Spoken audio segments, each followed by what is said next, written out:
You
have made it to Stu and the Nunn, an online radio show that looks to inform, educate, and hopefully make you laugh. Stu and the Nunn is a show focused on national security, policy, politics, and selfless service. We do this by not only interviewing guests, but also sharing our own perspectives and asking you, the listener, to interact with us on our show chat room via our Facebook page and on Twitter.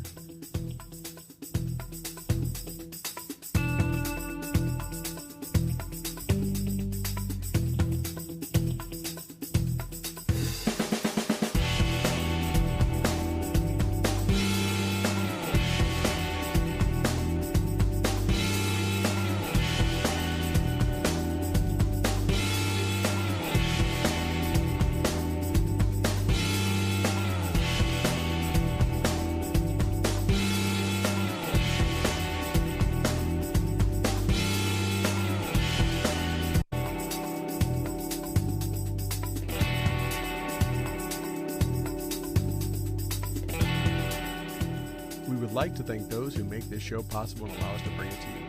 Our show sponsors are Commodity Outdoors, Veteran Outdoors, Enlisted 9 Fight Company, Warrior Media Solutions, and BooHammer.com.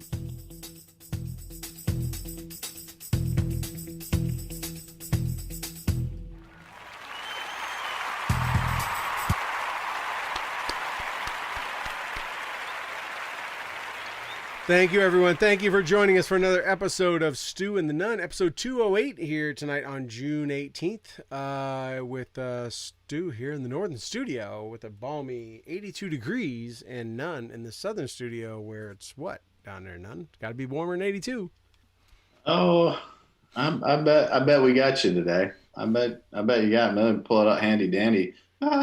We're on the downslope of 90s. I see that. Cooling off. Wow, it's good to be after cooling off 3 o'clock in the afternoon. Cooling off. Anyways, but it's great to be back. It's great to be here promoting Commodity Outdoors, the most comfortable and efficient outdoor apparel. Veteran Outdoors, the best outfit, taking deserving heroes into the wild. BooHammer.com. Get your news whether you want to or not. Twice a week in a great email format with easy clickable links. And in Enlisted 9 Fight Company, in case you want cool offensive shirts, awesome. Get you some. E9. Found at 9lineapparel.com. There you go. That's right. We just paid the bills. We did. And, according to this young man named David Bellavia, we are one of the top-rated, #1 military-focused podcasts and online shows in the globe. Winner of many awards, and I have him on air. It has been recorded in the archives of him saying that many times, so it has to be true. A Medal of Honor recipient would not lie. I'm just saying. No, I mean, and if he did, it was because he got paid, in which case it makes it true. That's right. But yes, it is. According to him, we rule. We are the king of all online shows. But anyways, yeah. So we are back June 19th. Already broke past the middle of the month, and before we knew it, July 4th is going to be here in a couple weeks, man. This year, Ooh, even though we've been locked down for a couple months, it just seems to be flying by. Tomorrow's Friday. Alrighty. I mean, I can't believe it's you already know what comes showtime. before July 4th? July 3rd. July 1st. Ah, Yeah. that's right. Canada Day. Oh, Look forward to Oh Canada and then Oh Say Can You See? that's it. But in terms of our sponsor, we'd like to remind everybody that on the 1st of July, celebrate Canada responsibly with Oh Kermode.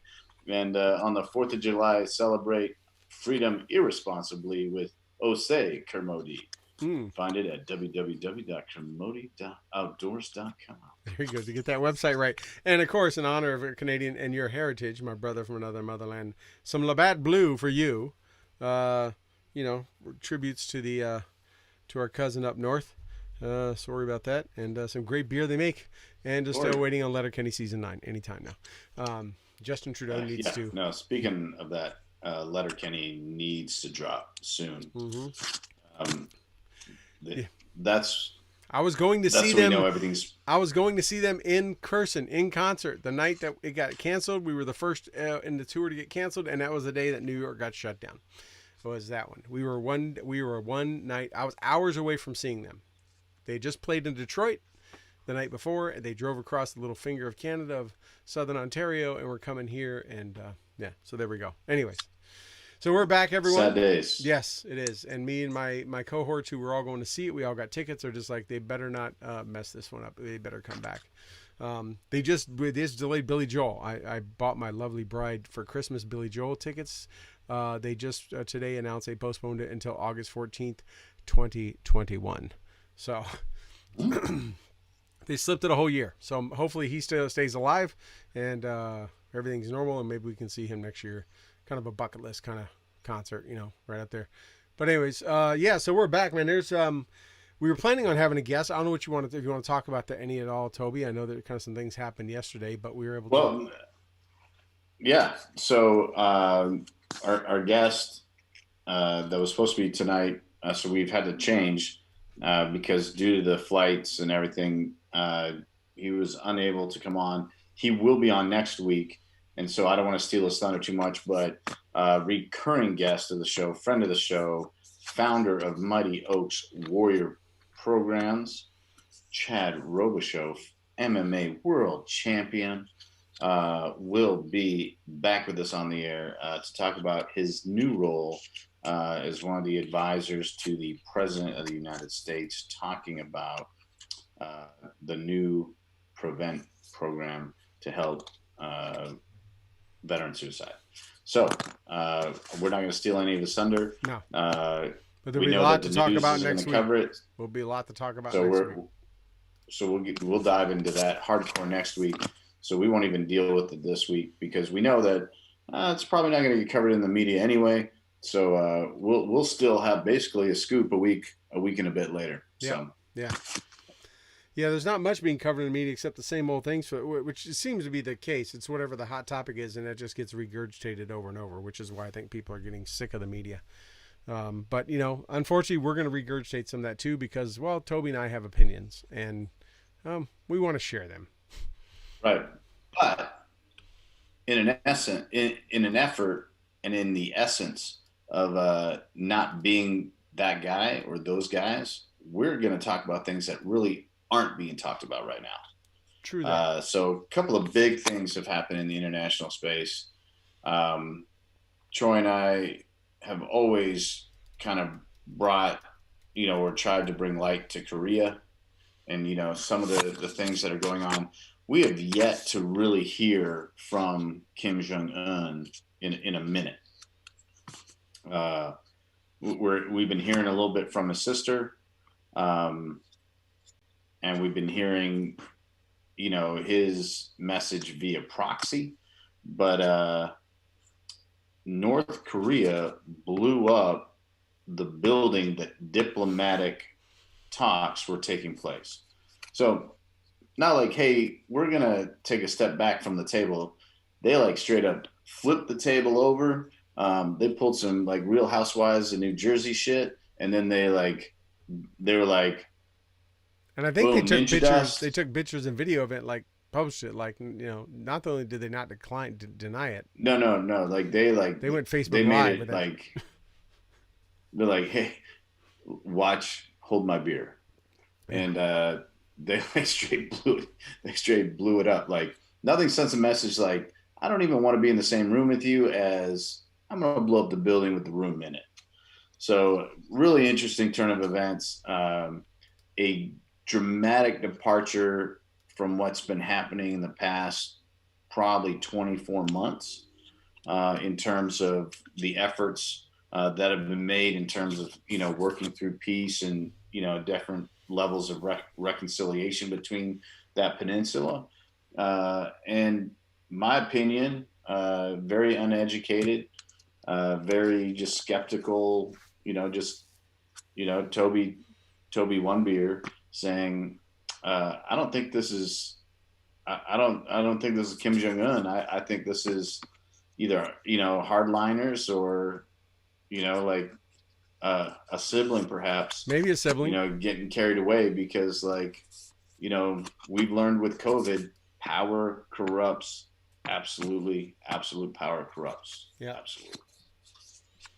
The yeah, it was that was a definitely a topic that didn't really get covered a lot.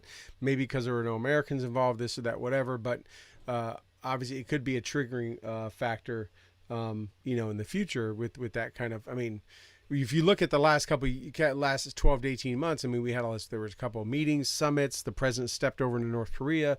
The North Korean president stepped across. There were all these, Toby, you and I both having served there, talked about a number of times on this show how we were witnessing history generating events that none of us ever thought we'd ever see, and then it went a little bit quiet. I just want to kind of point out a couple things. A few weeks ago, everyone thought he was Kim Jong Un was dead. No one had saw him. They thought he had the COVID, all that stuff. There's, excuse me, if you were to go back and look at some of the archives of North Korean news and all that stuff, there does seem to be a trend of whenever no one's paying attention to him, he gets himself elevated into the news cycle, right? So he likes to be talked about. He's narcissistic.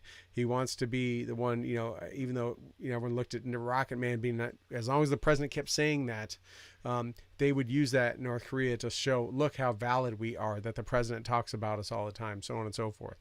So as far as North Korean people knew, Rocket Man meant their president, dear leader or something. But he always propels himself. It went quiet. COVID happened. All that stuff. Probably was dealing with it in her country, and then all of a sudden everyone cared about whether he was dead, and his sister was going to become the president, so on and so forth.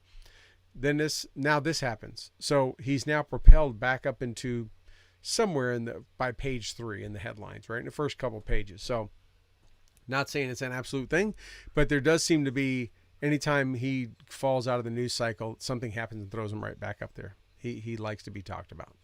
So maybe blowing up a building is it if you pick the right building, which they did. I want to be on his PR team. Like, hey, so we need to do something to make a splash. I'm like, got it. Bring the tannerite. A lot of it. That's right. All they missed was somebody with a GoPro just filming him make one shot, right? Like you always see, Give me my sniper rifle. Yeah, he needs to get what's his name, the basketball dude back over there, because that gets a lot of press, right? That gets a lot of news. Dennis Rodman, like the worm, Dennis Rodman. But yeah, we'll see. He shoots some missiles. There's some other stuff going on over there too. People aren't talking about. So in the last 24 hours, Asia's kind of a big deal, and no one's talking about it. And this is what's scary. And so like this is my serious fit. I see that. Yeah, I see that. Mm-hmm. No one, like some of the things, like if a country invades another country or has a pretty serious border clash with deaths tolling more than like say 5, you would think that would be a huge international event. You would think that there would be an immediate UN Security Council meeting. You would think that there would be calls, you know, for a summit between such leadership, or like. So for those of you that are listening that have no idea what we're talking about, well, that's probably because like it's not being covered in the news uh, that much, hardly at all. As a matter of fact, China is basically invading India. Now, India has already got their hands full because they've had a little border situation, a nuclear border On the other situation side. with Pakistan. But like China's like, nah, we're we're gonna like China's habitual line steppers. Let's just go ahead and put that out there. Like they're habitual line steppers when it comes to like you look at how they're the way that they're strip mining things in Africa, the way that they're depleting things throughout the Pacific. Like there's a lot of different things that they're doing. There's blatant disregard. They don't care about international waters. They don't care about they just don't care. Right. They're just going to continually step on that line, and basically like they got after India. They went on the border, and now like for those of you listening, I wish I could like pull it up because there's some like crazy stuff to this. So if you're a Walking Dead fan, uh, there was a guy, and I'm trying to remember his name, a character in like the sixth, seventh, or eighth season, that you know his persona, like everyone took on his persona, and this dude walked around in a black leather jacket. He was a tall dude. You And know, he had a Rob's going to tell us baseball in a bat. second. Rob will tell us in just a second. Yeah, no, like I'm hoping Rob will have got it up by the time but this dude like wrapped barbed wire on his baseball bat, and he would just bludgeon people with his baseball bat with barbed wire, and that was his thing. And he was kind of like a scary dude. Well, like the Chinese sent a border incursion across, and like on this river, like they took the Indian like leader, threw him like off a cliff, and they went like old school gangs of New York. Let's meet at the 5 points and just beat each other. Negan, there you go. Like the Negan's the character of the Walking Dead, and they just started beating these guys with baseball bats and barbed wire wrapped on it. Now, like over 20 KIA on the Indian side. There's no report, of who, what happened on the Chinese side, because the Chinese are like, what? What about it? Like, they don't care. They just send them in there and they die. That just. Meanwhile, like India's like, dude, what's up, bro? Like he just come in, throw our dudes off cliffs. No reports. No reports of wire. Like, no reports that's the dead of rabbits, guns. bro. Yeah, no reports of guns. No reports of typical military weapons. It was. I don't know why there isn't. I mean, maybe I don't know why they didn't have weapons. Maybe they just say we're just going to walk around and maybe it was like the auxiliary or something. But people were dying because they were getting thrown off this narrow ledge in the top of Himalayas. They were like falling hundreds, if not thousands, of feet to their death, and they were battling all night long in the dark. Apparently, they do not have night vision either. Like I say, these may be like the auxiliary. These may be like the state militia. They don't get anything but like one uniform and a cool black LBE. But that came from Ranger Joe's leftover. But they had no night vision, no flashlights. I mean, not even a crappy regular old mini mag flashlight. They were fighting in the dark. I wonder, Toby, how many of them were hitting their own dudes, didn't even know it. I mean, they said it was pitch black. Just swinging bats and barbed wire and sticks and rock. They were throwing rocks at each other. It was old school caveman style. I mean, not even swords. So, like, I don't know. Like, I think there was probably a little bit of loom, Maybe. I don't know. I don't know what depends on what they're. I mean, do their helmets? I don't think it was the great pinata caper. I think this was a planned event. They were like, piñatas for everyone. Yeah. No, like I think they just I I think they kind knew what of they were doing. I think they had loom. I mean, I they kind of knew took it enough as how like to select I the thought it was leader of the Indian yeah. contingent and throw him off a cliff. Like, I thought it was it, like the alley fight in Anchorman. I thought there was like, ooh, the three yeah, news stations came together. One dude had a just no. grenade, you know. That escalated quickly. Yeah, that did escalate quickly. But yeah, so that's why I kind of. But yes, I mean that's a yes, two countries, both nuclear armed countries that they may be scrapping old school right now, but obviously that could escalate quickly too. That's Well, and the reason, and you're all over it. So there's already been and has been an ongoing nuclear escalation between India and Pakistan. And this just shows the blatant disregard that China has. mm-hmm. Because they're like, we don't care that y'all have been fighting over like the Hindu Kush for this many years, with nuclear crap. Like, we're just gonna go in there with baseball bats and barbed wire and handle it anyway. Like, this shows the audacity. This just shows, and this isn't rogue. This isn't like, a couple of guys decided, like, I'm going to take things into my own hand. I'm Right. tired of looking at these dudes. Right. No, like, this was an organized, endorsed, sophisticated tactical maneuver. Now, the violence wasn't that sophisticated because it was clubs with freaking barbed wire. Like, Well, hold on a second, Toby. Real I'm quick, laughing Toby, because I'm kind of mind blown. But like I do, being overseas, that those box sets, those TV box sets, usually had some kind of Chinese writing on them. They were some kind of bootleg or whatever. It could be very well be these guys just got those episodes of Walking Dead. I mean, think about it. They may have went down to the local bazaar and just picked up season 6 of The Walking Dead and realized, hey, those bats they give us and that's all they let us walk around these hills with? We're taking it up a notch. I mean, there could be something to that because we know all those knockoff box sets always come out of China and Japan, and they're like, being videoed in a movie theater and all that kind of stuff. they're like, what's going on? Like, I am Negan. It just keeps Yeah. Sorry, we should make like 20 Indian fighters, soldiers were killed. But I'm sure some other were severely injured. So. I'm sure there's a couple banged up that had to walk off or be carried off those hills, and they don't look like they were easy to do. Anyways, yeah, so it's another big thing. Another thing that was in the news that no one else is really talking about. But there are a couple things people are talking about, Toby, and I'd be interested in your opinion.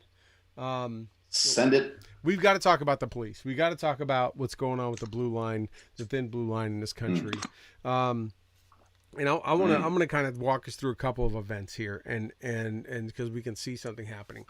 We talked last week about people forgetting what it was like and how honorable police are, and what it was like after 9/11 and so on and so forth. But if we look at these last week or two, honestly, we had the George Floyd murder, which happened. It was outright. You could see how it happened. It was blatant. It was grotesque, and it brought the country together, as we talked about. And then, we had that happen, and then we've had the recent one in Florida of the gentleman. And by the way, when the George Floyd happened, then of course all the protests happened, and lots of black people were killed. Lots of all kind of people were killed. It didn't matter that were killed as a result of the riots that somehow were to be in honor or recognition of George Floyd, including a retired 75-year-old black police chief, another man who's a federal agent in Oakland, and so on and so forth. A number of folks, 300 plus cops in NYPD who were wounded and hurt. And then we had this shooting that just happened, or then we had the incident in where I am at in Buffalo, where the older white guy, if he would have been a minority, who knows what would happen, that walked up to a police line after curfew, got in their face, and kind of put his hands near them and near where their weapons are, and didn't get cocked blocked, shoved out of the way, but just stiff armed and went flying and all that kind of stuff. And now every day he's got more things wrong with him. It's like a, I think he has some kind of ambulance chasing attorney because every day he's got a new injury. But, you know, you had that and they went after those guys. And then we saw that they were charged with a felony. The entire riot squad resigned and so on and so forth. Then we saw last week a SWAT team in Florida completely resigned. And then we had the shooting at Wendy's, right, that just happened in Atlanta. And then we saw more riots in Atlanta. And now that shooting is taken on a different thing because we actually got it all in video too.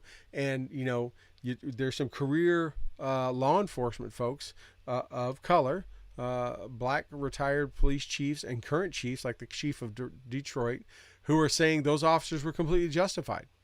Right, you have a number of law enforcement officers who are not even in the state of Georgia who are saying that was justified based on what happened. So now this causes divisiveness not just in the country but between the law enforcement community itself. And all of that happening, and now we have the police, hundreds of police apparently calling in sick, not coming into work in Atlanta since yesterday. And now there's reports that NYPD is calling for a July 4th strike and no one to show up in New York City on July 4th in response. The police, I think, are feeling like they've had enough and are tired of being demonized. I don't know where you're going to be on July 4th, but outside New York City with a big bowl of popcorn and you know, a couple hundred rounds may be the place to be if you want to show, if that's what happens.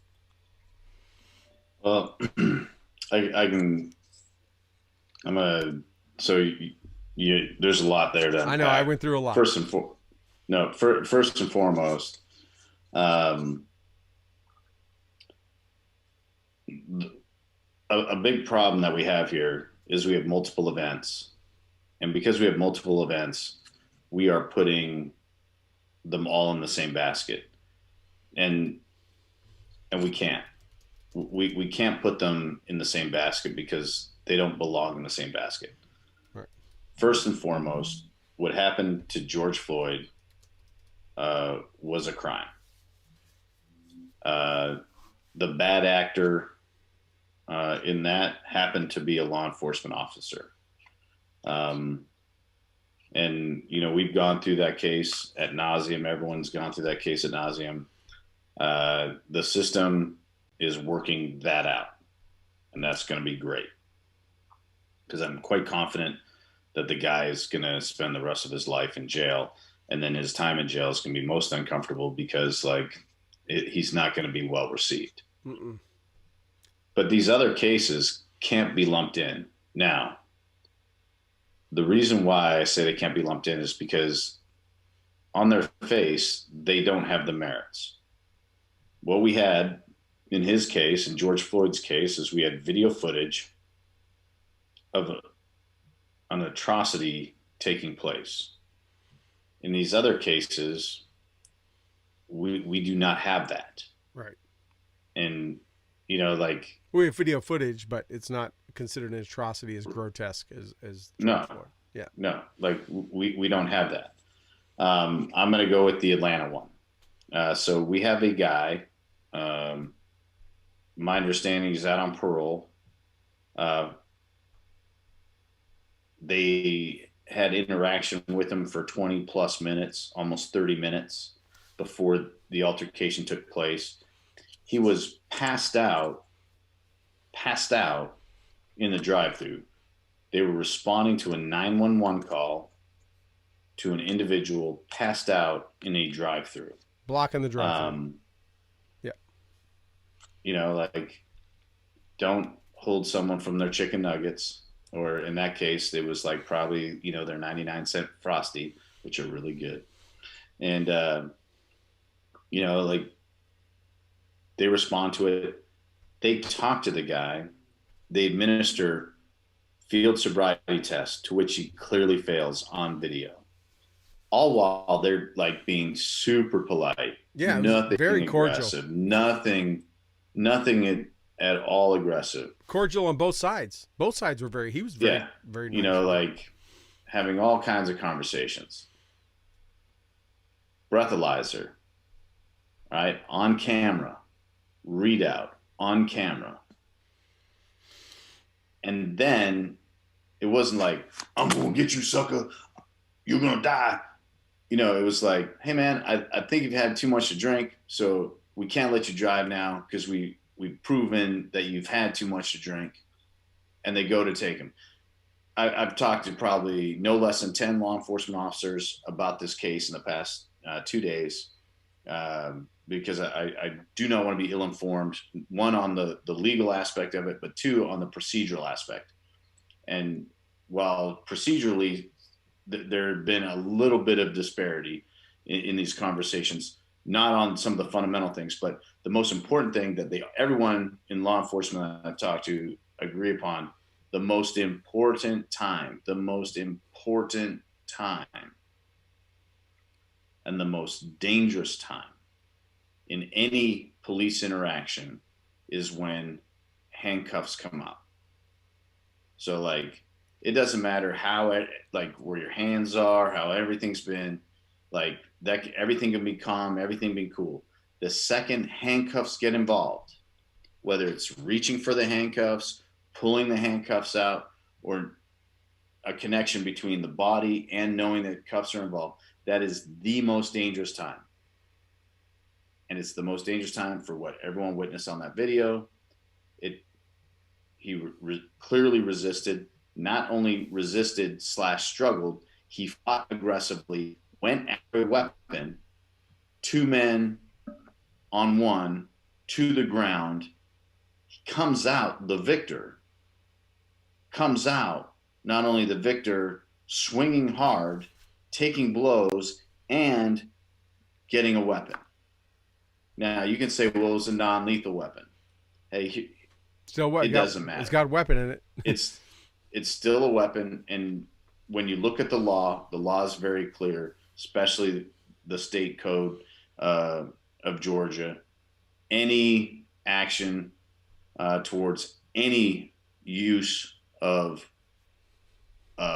anything on a law enforcement officer, it justifies.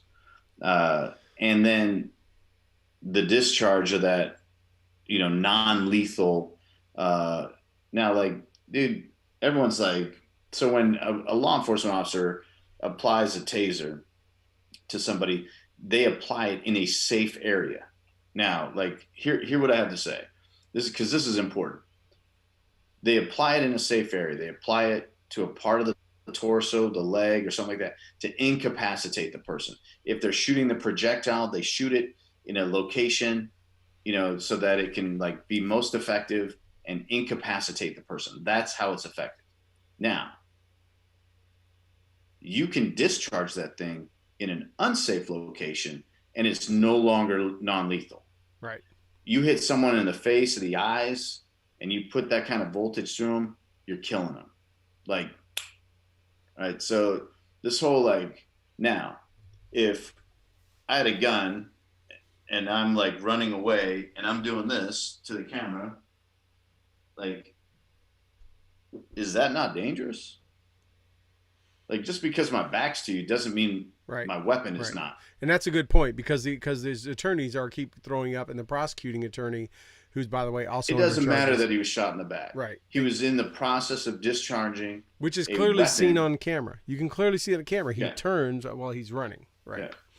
So, like, taking this guy's character out of the equation, because, like, let's not judge him, but the reality is these are not the same cases. Right.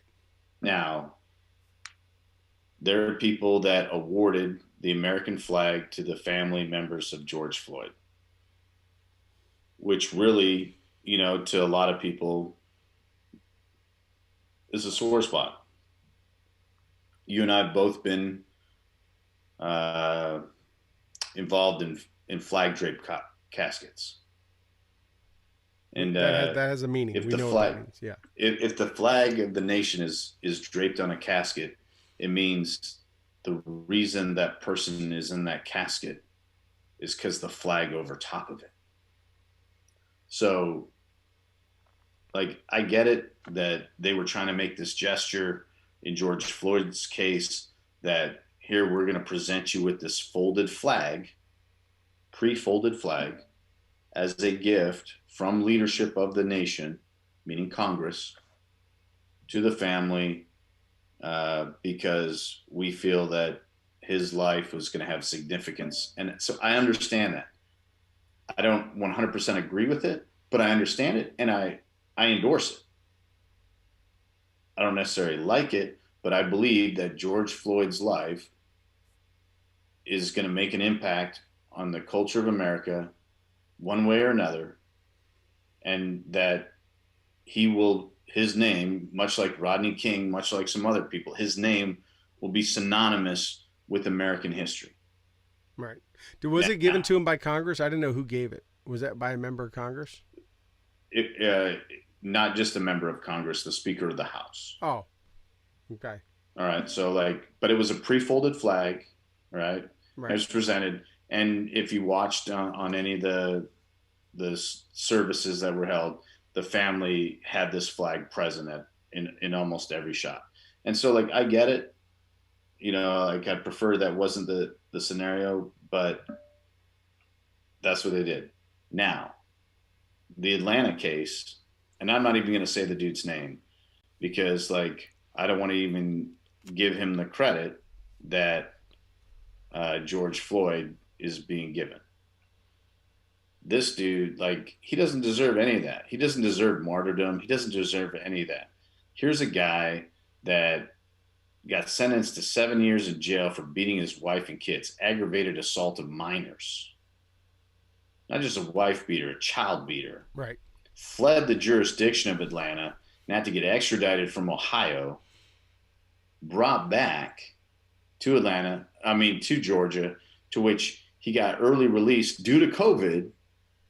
And instead of, like, doing the right thing and, like, getting himself clean and like, instead of doing that stuff, no, like, dude gets liquored up, leaves his kids unattended because he's a fucking dad of the year, and falls asleep in a Wendy's trying to get a Frosty and a baked potato. Yeah. I mean, like, so we can't put these two cases in the same basket. The cops deserved the benefit of the doubt. They did not get the benefit of the doubt. In fact, what they received instead was mob rule. And here's where I get super confused. In all these cases, city council members, mayoral staff, police chiefs / commissioners, they all seem to be of color.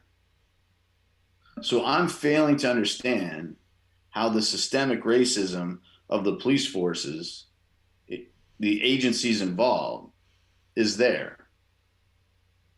Like, we got some, what was that stupid comedy show that came out a couple, Undercover Brother or whatever it was. Right. Like, we're not in some, like, Chappelle skit, which it was not stupid, by the way. I'm a big fan of Chappelle, and I think he's a comical genius. So, like, don't misunderstand the connection between those two pieces of art. No, like, no, it makes sense. Yeah, it wasn't like he was in, this happened in some area that, maybe didn't have a representation of the minority and the demographic of that area, right? It was probably overrepresented. Dude, the mayor of Atlanta and the former police chief of Atlanta at the time were both women of color. Yeah. And well, when you have leaders, law enforcement leaders across this country, who are also minorities, are also black, and they're leading their police forces or leading parts of them, and have years and years of experience, it would be easy for them to say, "Yep, that was wrong." But they're looking at it, going, "This just isn't." I mean, no one can look at what happened in Minneapolis and say, "The cop maybe had zero." With any kind of degree of honesty, he's going to look at it and say, maybe he was right keeping his knee on there for 8 minutes, 43 seconds. But you have a number of officers that are standing up, and apparently a number in the Atlanta police force, which, by the way, they're not all white officers or Latinos, or they are very diverse, as a very diverse police force, who are not showing up to work because they said, just like others have said, this was a rush to judgment. These charges were brought for political reasons, and these officers were absolutely justified. Because as you said, even if he shot at him with that taser and hit that, even if he didn't hit him in the face, let's say he hit him in the chest and didn't get his plates or something, and dropped that cop, he could have turned around and grabbed that. That cop can't stop him from grabbing his gun, right? He could have turned on the other cop, could have done all kind of stuff. So yeah, they were absolutely, just like if a guy has a knife, and we've seen enough body cam footage where a guy has a knife or something like that, and the cops are telling him, they warn him till the guy doesn't give him a choice anymore to put it down, don't charge at him. The cop, you see enough footage where cops are backing up, like, dude, I don't want to shoot you. It is, I mean, anyone doesn't know I mean, cops are not out there looking to shoot people. The amount of scrutiny they're under in the last number of years, and amount of pay and everything else. I mean, they get immediately suspended. They immediately get, IA comes in. They look at everything. I mean, none of them want that kind of heat and anxiety and pressure and all that stuff. So it's not like they're out there looking who's they're going to gun up. And for that to happen, for him to take that shot, it was the guy was pointing a weapon at him. Like you said, it matter of non-lethal, lethal. The word weapon is in there. And not only was it at him, it was also at his partner. Yeah. So like, he has a responsibility as a law enforcement officer, just like you and I, dealt with rules of engagement, for our entire careers. And in that rules of engagement, not only does it say, if we are under direct or imminent threat of death or bodily harm or damage to property, if our men are, we are duty bound to protect them as well. And so like, these guys did what they were supposed to do. In fact, I think they were like exceptionally polite. I thought they were exceptionally generous.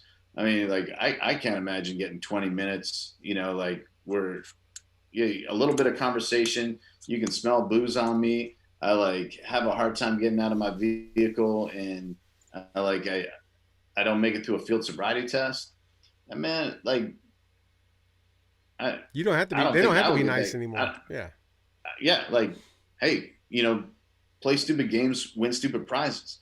Like, you should have put the dude in cuffs long time ago. Right. But no, like. And honestly, in my opinion, Toby, we don't know this for a fact. Those guys were probably let it go that long, in knowing what's going on and going above and beyond and knowing they had body and say, hey, we're gonna go all the way to the end till they got. I mean, they made him fail twice before they said, all right, dude, we got to put cuffs on you, right? Dude, he failed twice on camera. They showed the readout on the body cam. Right. So like, like, they were checking every block. Everything, checking every block. And yes, now I'm not in their heads. I don't know these guys. So this is pure speculation on my part. However, I am saying with a level of confidence that I believe that they did what they did because they knew that they did not have the support of what they needed. And what has happened since is they did not get their support. They did not get the benefit of the doubt. Like, their constitutional rights are being horribly violated, right? They're being charged. Their lives are going to be ruined. Now, I believe that's going to wash out in a court of law. However, I also believe that, when they don't get convicted, because they shouldn't, there'll be another huge uprising, like, right, the injustice that was served. Which is ironic because the people that all the riots, everything, obviously the injustice people are talking about, go back to. In fact, even the word lynch is now considered racist.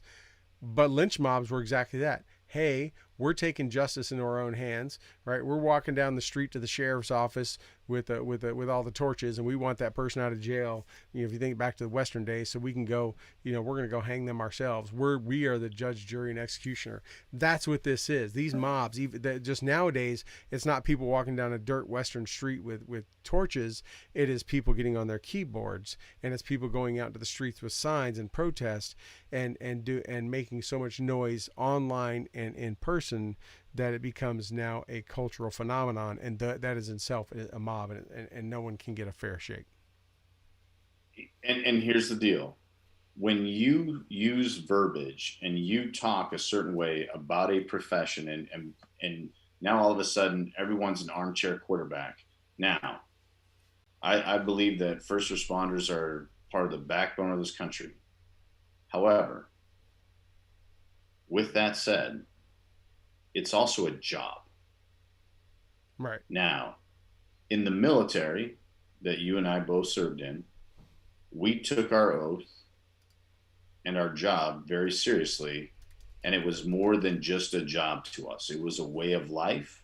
And it was something that we were willing to die for because we believed in the greatness of America.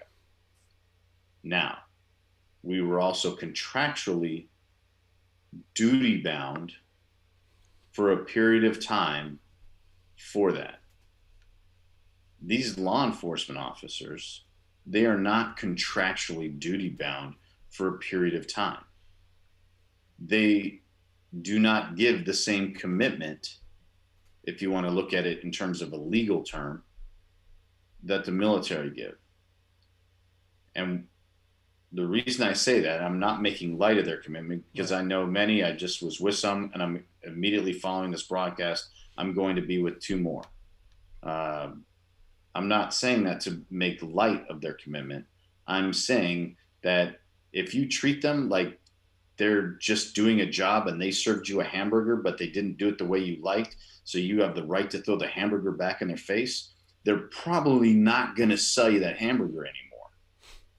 Because if it's just a job, not a very well-paid job, by the way, right, and you're being expected to go out, get spit on, get assaulted, get murdered, get ambushed, and the people that are supposed to protect you are the very first to throw you under the bus to appease a mob, like the blue flu is the least of your concern.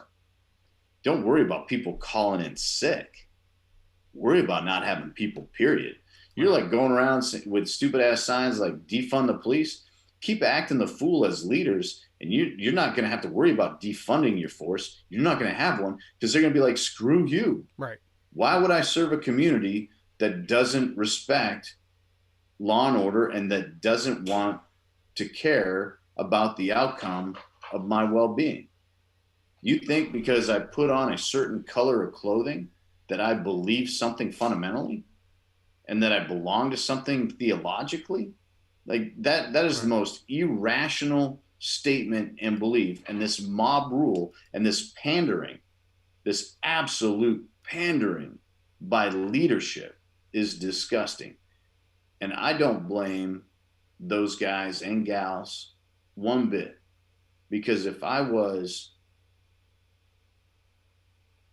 I'll say it, black, on one of those lines trying to protect property from shenanigans, and I'm being assaulted, being told that like Black Lives Matter, like, well, what about my life? Right. Right. Like, All life. it doesn't matter because like I'm giving a life of service to you and your community. Like, think about the intestinal fortitude. Think about the moral fabric of a guy or gal that gets raised in some of those areas to like become a law enforcement officer, to better themselves, to start a career, to be able to provide for a family, to create industry, like, and then to get like assaulted, to get ambushed, to get killed. Do you want to look at the demographics of the cops that are getting killed? We're not talking about bald white dudes with goatees and weird tattoos. That's not who's getting killed. Like, right. It's this whole Asian Americans, movement, it's Latinos, it's Black Americans, it's Americans, right, of all different types. And guess what? It it's doesn't. Americans. Right. And you know what? You know what's interesting? I want to just this kind of epiphany happen. I'm sorry to interrupt, but when people that are in this anti-cop movement, what do they see when they see a group of cops? Cops. They don't see color, right? How interesting is that? And I don't know if this would be considered an oxymoron or ironic or what. But when they see that wall of cops on the riot line, they don't see, hey, there's the black cop or the white cop. They just see cops and they hate all cops, right? So, I mean, how hard is it for everyone to just look at their fellow Americans, that just like we do in the military, right? There's been some talks in our circles about this, right? And there's memes and stuff, but we see soldiers. We're soldiers. No one ever sat there and looked to the left and right, tucked behind a wall or doing something like that, or about to clear a room and think, oh, let me just grab the guys of this race or color or whatever, right? No one thought that. No one even said, hey, I think that one guy may be gay. So not even that. They're like, these are my brothers left and right. We are in this together. We see soldiers, right? When people see firemen, they see firemen. Right? How hard is it just to look at people and just see Americans, just see, human beings, right? That's what it is. Do we describe somebody a certain way? Yes. Hey, that Asian dude, right? Or that's the guy or that black guy, or that white dude with a crazy blonde long hair. It looks like he's from the 70s or something. Yeah, we describe because you got to describe him. Right? That's not a racist thing. That's not. It's like you're describing them. You can be the tall guy, the fat guy, the bald guy. It doesn't matter. But when they look at when these people have been anti-police are looking at, they're just seeing police, and it's sad that we can't just look at everyone as just Americans, or better yet, just humans. Doesn't even matter if they're Americans, right? They could be visiting here, because Lord knows enough tourists have been also hurt and all this kind of stuff in some of these areas, right?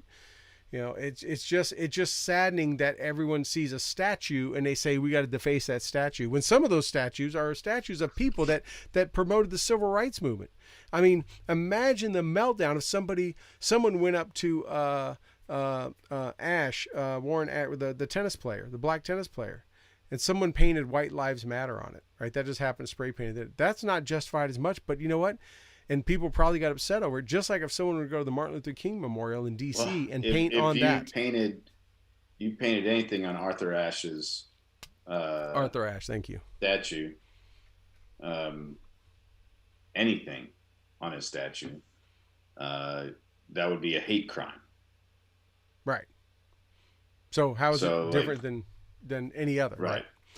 How the 54th Regiment. You deface the tombstone of a Jewish person with a swastika. It's a hate crime. That's a hate crime. You put, whatever these different little JACA tags, BLM tags, and all this other stuff on things like, hey, guess what? Like, you're taking it from vandalism to hate crime. You can't have it both ways. Right. We're talking about statues, and I just want to talk about this real fast because I don't want to, we've been down this rabbit hole, but I just want to reiterate, a statue doesn't emote. Right. A statue is an inanimate object. If you're offended by an inanimate object, like, you're going to be offended by anything. If you want to say that we need to take this down, because it has something to do with slavery, therefore it's racist. And in America, yeah, the majority of slaves that we like to talk about in America were, of African descent. However, the majority of slaves that took place in America were not of African descent. They were actually of native ascent, Aboriginal descent, or whatever. Right. But no one wants to even talk about that. And But if you want to take down that stuff, I guess we need to start taking down, I don't know, the pyramids. We need to take down I guess every one of the almost 7 wonders of the world. The Taj Mahal needs to come down. The pyramids need to come down. Mecca. Anything with the Muslim. Yeah, no, I mean, yeah, I'll say. I mean, it's an inanimate object. It does not emote. If you're offended by it, well, hey, that's your problem. The people that want to change the names of military bases, this whole, which I think is funny, and we can go on down this hole for a few seconds because I actually do think it's really funny. This whole we shouldn't have named our military bases after the losers. Like, all right, yeah, I get it. Yeah, we name military bases after leaders that lost. So I guess we could like throw in like some contemporary leaders that lost, like I don't know, MacArthur, like Patton. Yeah. Like, we can throw some of those in there. But here's the thing, and I loved the president's via his press secretary's comments on this. If you want to talk about renaming things, over the losers, well, let's look at who came from Fort Bragg. Um, while the members of Fort Bragg, who probably don't know much about who Bragg actually was, went on to fight in World War II. Uh, can we take a W there? Is that a win? Right. Right. Because I'm not speaking Japanese or German, so like I'm pretty sure that was a win, right? Um, they went on to be in places like Korea. Well, I guess we can take a draw there because it's still kind of thing, but like we stopped, like the Chinese incursion, right? Um, those that went and fought, like the conflict of Vietnam. Should we talk about Desert Storm, Grenada, Desert Storm. Hood, Yeah. Grenada, Panama, Right. Panama W, Grenada W, um, the greatest special forces force in the world comes out of a place called Fort Bragg, and I'm pretty sure we're proud of that. I'm pretty sure when a guy tells you that, hey, where were you stationed? Yeah, I'm, I, I was at a Fort Bragg. Yeah, he doesn't say it with a little like tone of disappointment, like I'm sorry it was named after like a leader that I'm not really sure too much about, but was involved in the Confederacy in a kind of way. Uh, like, and like you said last week, a lot of these leaders were all classmates in the same military academy. They were all, most of them were all West Point Like cadets. They all were where they knew each other. That's how they knew how to fight. yeah, That's what dragged that war out so much, right? Lee and Grant knew each other. I don't know if you watched the Grant special that was just on a couple weeks ago on A&E. They had a 3-night miniseries. We talked about Washington before. We've watched 2 of the Grant episodes. I'm not wanting to watch the third one. It's so good. I don't want to. I'm kind of holding it. But one quote in there, and all that is taken from actual quote and letters. One guy came to Lee and said, "Hey," before he went to the Battle of the Wilderness, said, "Hey, it looks like Grant's, wrapping up. He's had enough. He's folding up, and they're packing up, and he's going to withdraw." And he looked at that colonel and said, "Colonel, you don't know General Grant, do you? Have you ever met him?" He goes, "No, I've never met him." He goes, "Yeah, I didn't think so. He doesn't withdraw. It's not what he does." I mean, they knew each other. They studied tactics together and all that stuff they did.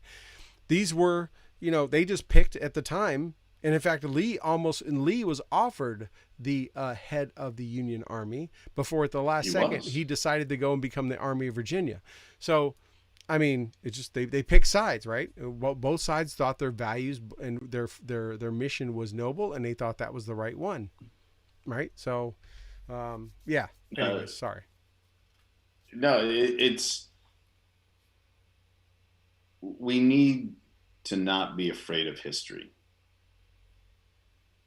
We need to not be afraid of it. Just because we disagree with it, just because we don't like it, one, we can never change it. Right. When people start destroying things, it just reminds me of ISIS, because like they just don't want you to know that it existed, because they don't want you to know that there was a belief out there other than them. Right. And that's what this is like. That's exactly what this is. And that's the opposite of freedom. Right. Like the freedom that everyone, tends to get, the red ass about is like the one that you can think what you want. I just had a meeting with someone that we couldn't be further apart politically. But man, do I love that guy. Care about him, care about his family. Couldn't be further separated politically. But like, he has the opportunity to go to the ballot box and voice his opinion. Just like you do. And I got, well, I will. Yeah. Well, Yeah. You know, like, You're American to me, which dude. brings me, But yeah, but you know, like the we need to manage our emotions. We need to manage yeah, how we handle the stuff.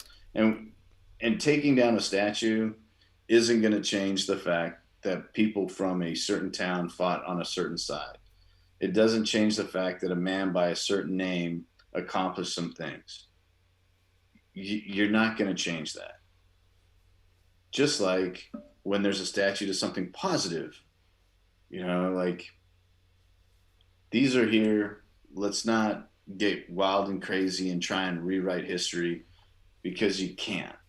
And, you know, like now every time someone's like, well, the history's written by the winners, I'm going to snicker and laugh and be like, well, apparently there was a bunch of losers that had a big say. yeah, yeah. I mean, look, the reality is not every person in the South owned slaves, and you know what? Not everyone in the North didn't own slaves. It was everywhere. And guess what? Who sold the slaves? Other black people, other Africans sold them. It wasn't like there was a contingent of white people in Africa that sold them. It was a systemic problem, just as much it is today with human trafficking and everything that's going on with that, with prostitution and with the snatching of kids that we talked about. We had Craig on a couple weeks ago. This is still a problem, right? And it doesn't necessarily have to do with racism. It just has to do with taking advantage of another human being and making them do things against their will, right? So that's happening now. It may be females, it may be males, so on and so forth. But you know, slavery still happens. It's not all tied to a race or even a gender. Yeah, it ties to a group of people that people just want to use to take advantage. It was just back then, right? We didn't know anything about these Africans. They came from another country. There was an image or perception of them that they were somehow looked at, even though all the people in America read the same Bible we read and had the same at the burdening areas under the same Constitution that we're under, which all men are created equal. Somehow they classified them as something else. But the reality was they were all men, right? And just like we're all children of God. So it took a while. They were uneducated. So Yes, for people are. to people to call for Thomas Jefferson and George Washington's monuments and statues to be taken down because they were during the slave time, that was the norm then. It wasn't any different. There were some people who didn't like it because they just knew it wasn't right. But it wasn't just because someone lived during that time doesn't make them racist. And it's asinine for people to think Well, that. just like you were not responsible for that, I'm not responsible for that.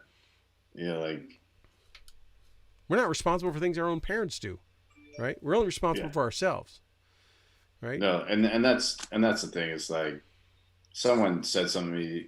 Maybe I said this last week or not. I can't remember, but they're like, you have no idea what it's like to be judged on, you know, like the color of your skin. It's like, well, I kind of just was. But like, I'm an immigrant.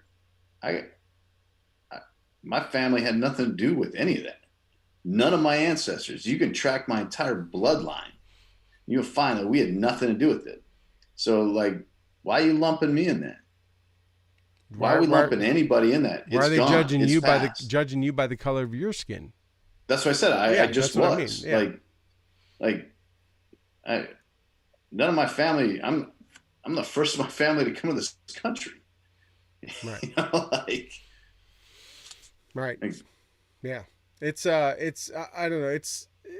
I don't know what's going to happen. I just know that at some point enough people need to stand up, enough people with influence, not the media, not that, but people that influence, people that are role models need to stand up and tell people to pull their head out of their fourth point of contact, have some common sense, and start some meaningful dialogue.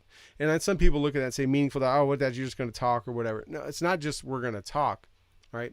Miscommunication, no communication is what probably causes 98% or more of the world's problems.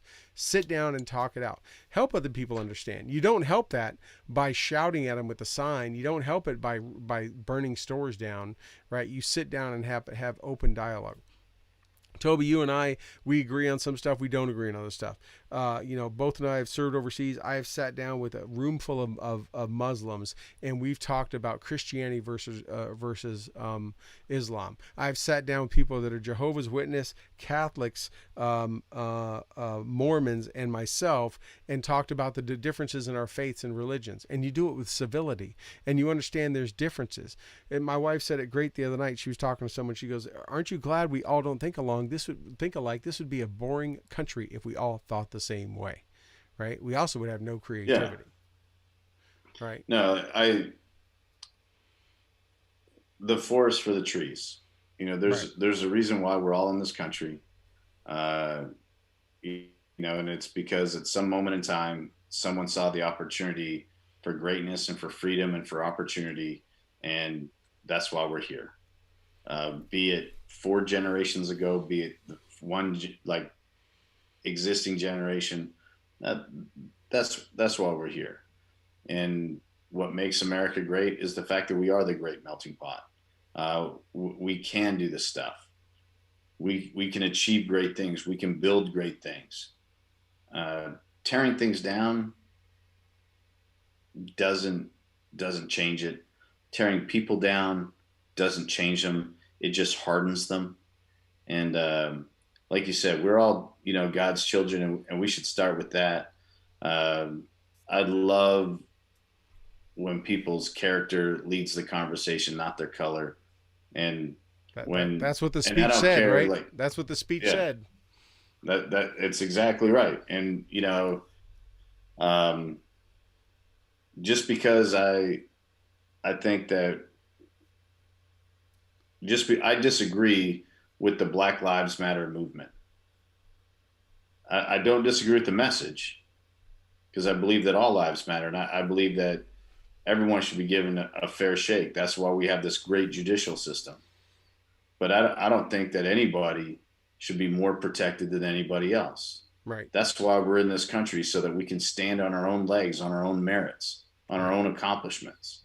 And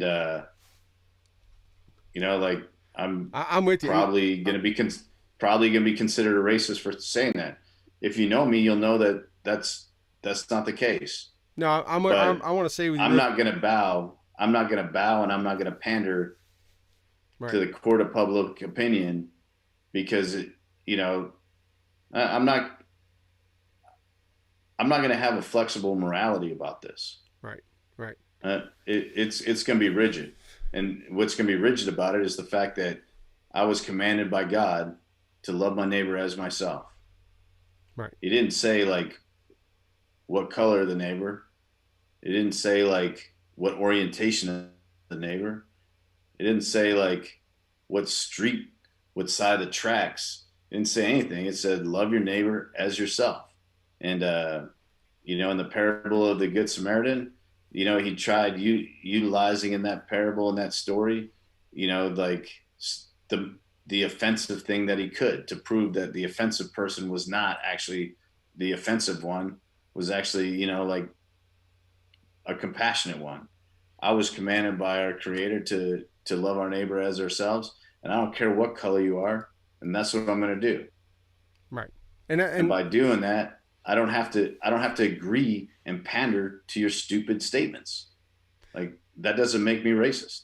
Right. I mean, as it says, where he died on the cross for everyone. And as I mentioned a little bit ago, right, we're all his children. I mean, I have a friend of mine that just commented in the chat, and he is like a brother to me. And, if you looked at us physically, you looked at us in person, we would look completely different in all kind of sizes and shapes and colors and everything else. And he knows exactly what I'm talking about. But, and he made a comment that, he felt that I'm skipping over the pain of those that are yelling and walking the signs. I get that they have pain. I have no doubt that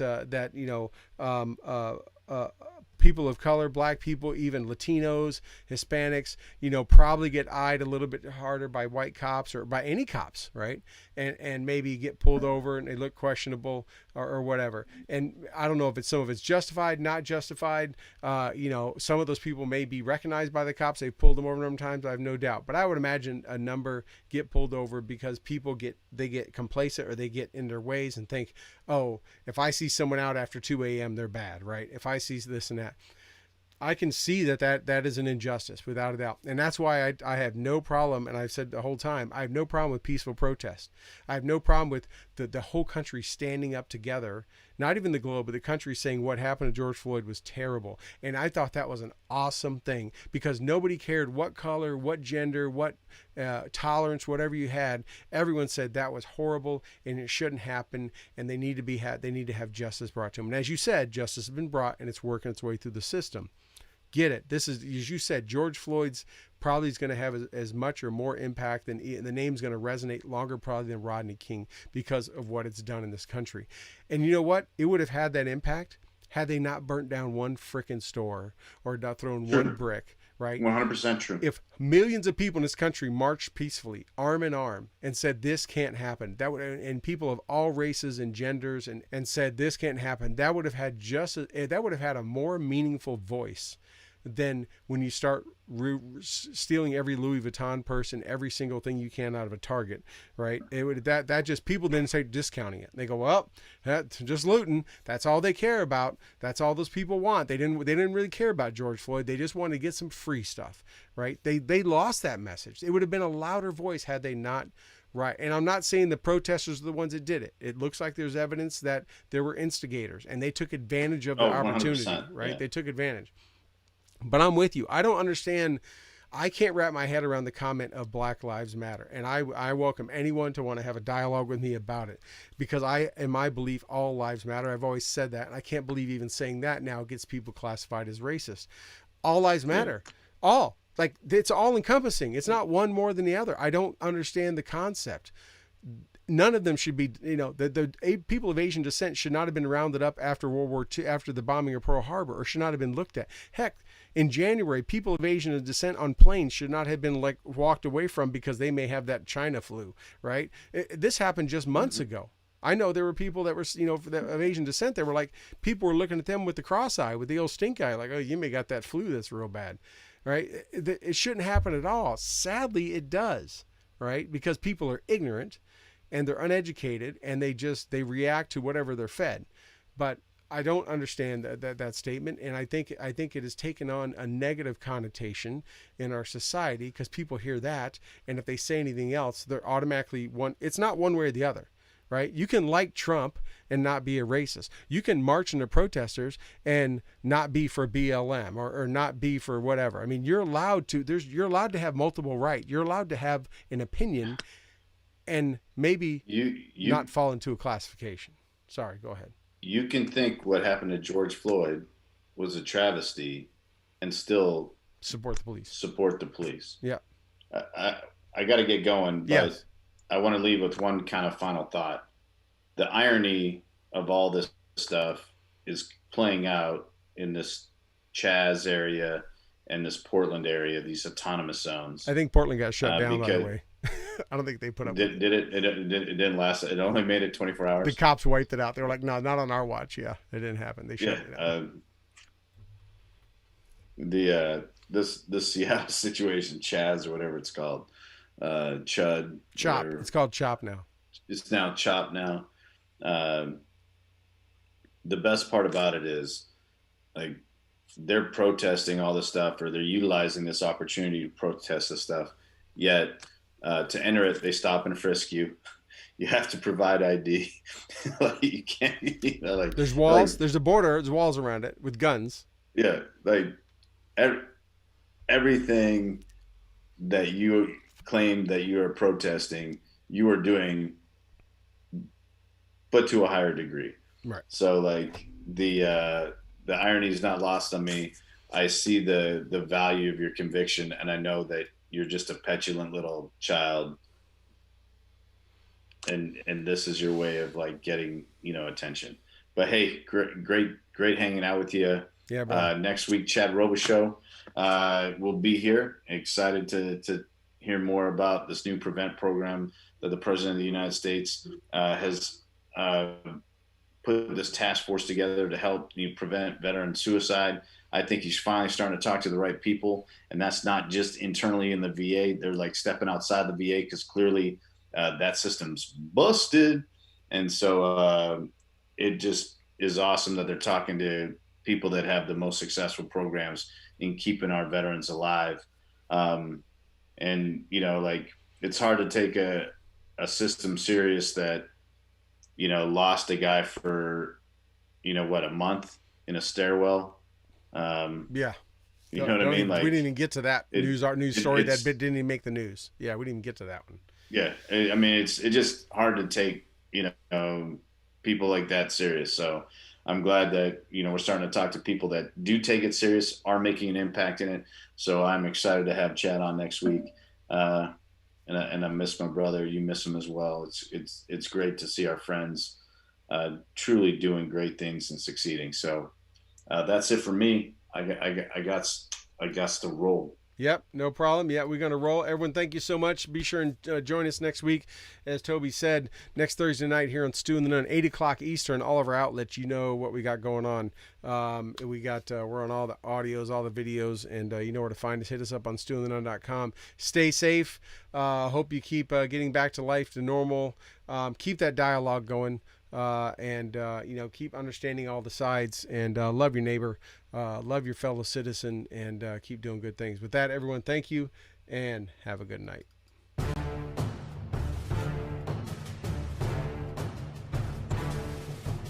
Well, that wraps up another episode of the Stu and the Nunn Show, and we hope you had as much fun listening to it as we did hosting it for you. Don't forget to like our Facebook page and follow us on Twitter. You can find all these links at stewandthenunn.com. We will talk to you again next Thursday at 8 p.m. Eastern, 7 p.m. Central. Also, we'd like to thank our sponsors, Commodity Outdoors, Veteran Outdoors, Enlisted 9 Fight Company, Warrior Media Solutions, and BooHammer.com. Thank you again, and have a good night.